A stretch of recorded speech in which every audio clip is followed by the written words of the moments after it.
भारत चमत्कारों और रहस्यों का देश है।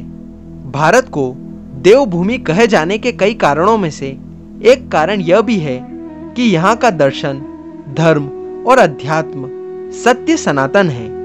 इसके कारण ही दुनिया के अन्य धर्मों की उत्पत्ति हुई। ऋग्वेद दुनिया का प्रथम ऐसा धर्म ग्रंथ है जिसमें सभी विषयों की गंभीर जानकारी सम्मिलित है। भारत की सीमा हिमाचल के कैलाश पर्वत से लेकर श्रीलंका तक और हिंदू कुश की पहाड़ियों से लेकर अरुणाचल की पहाड़ियों तक फैली है। यह संपूर्ण क्षेत्र रहस्य, रोमांच, प्राचीन इतिहास और आध्यात्मिक ज्ञान से भरा हुआ है।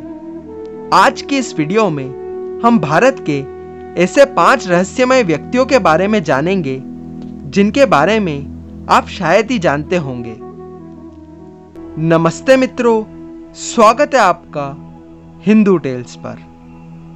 मयासुर, बहुत ही कम लोगों को मालूम होगा कि रावण के ससुर यानी मंदोदरी के पिता मयासुर थे।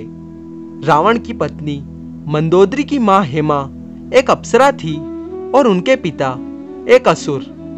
रामायण के उत्तरकांड के अनुसार मयासुर कश्यप ऋषि और उनकी पत्नी दिति के पुत्र थे। यह ज्योतिष, वास्तु और शिल्प के प्रकांड विद्वान थे। इन्होंने ही महाभारत में युधिष्ठिर के लिए सभा भवन का निर्माण किया, जो मय सभा के नाम से प्रसिद्ध हुआ। इसी सभा के वैभव को देखकर दुर्योधन पांडवों से ईर्ष्या करने लगा और कहीं ना कहीं यही ईर्ष्या महाभारत में युद्ध का कारण बनी। कश्यप ऋषि, ऐसा माना जाता है कि कश्मीर का नाम कश्यप ऋषि के नाम पर पड़ा था। कश्मीर के मूल निवासी सारे हिंदू थे।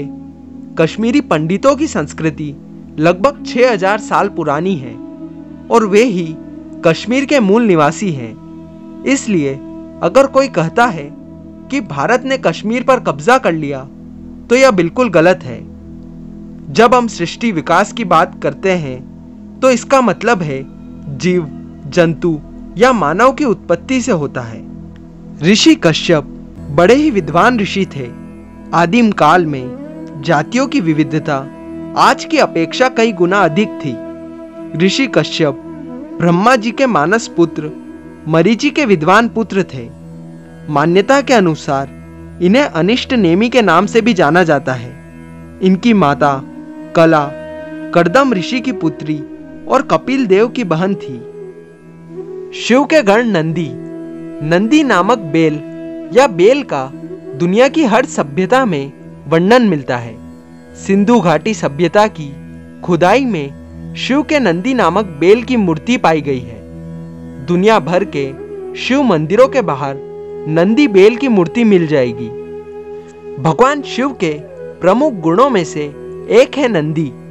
भैरव, वीरभद्र, मणिभद्र, चंदीस, जय, विजय आदि भी शिव के गण हैं। माना जाता है कि प्राचीन कालीन किताब कामशास्त्र, धर्मशास्त्र, अर्थशास्त्र और मोक्ष शास्त्र में से कामशास्त्र के रचनाकार नंदी ही थे। कार्तिकेय, शिव के पुत्र कार्तिकेय को स्कंद भी कहा जाता है। उन्हीं के नाम पर एक स्कंद पुराण है। हिंदू पौराणिक कथाओं के अनुसार भगवान इन्हें मुरुगन भी कहते हैं। संपूर्ण दक्षिण भारत में कार्तिकेय की पूजा होती है। कार्तिकेय और राजा बलि वहां के मुख्य देवता है। कार्तिकेय का वाहन मोर है। मोर भारत का राष्ट्र पक्षी है। यह पक्षी जितना राष्ट्र महत्व रखता है उतना ही धार्मिक महत्व भी।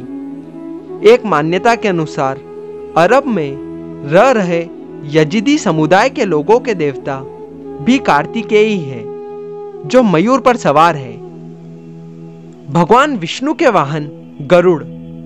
भगवान विष्णु के वाहन के रूप में गरुड़ की प्रसिद्धि है। कहते हैं कि प्राचीन काल में बहुत विशालकाय पक्षी हुआ करते थे। गरुड़ इतना विशालकाय पक्षी था कि वह अपनी चोंच में हाथी तक को दबाकर उड़ जाता था। इसी से यह अंदाज लगाया जा सकता है कि वह कितना विशालकाय रहा होगा। इनके नाम से एक अलग पुराण भी है जिसे गरुड़ पुराण कहा जाता है। इस पुराण को तब पढ़ा जाता है जब किसी के घर में किसी की मृत्यु हो गई हो। प्रत्येक घरों में गरुड़ घटी होती है। आज की इस वीडियो में बस इतना ही। अगर आप इसी प्रकार की और भी कथाएं सुनना चाहते हैं तो इस चैनल को सब्सक्राइब कर लीजिए। मिलते हैं अगली वीडियो में।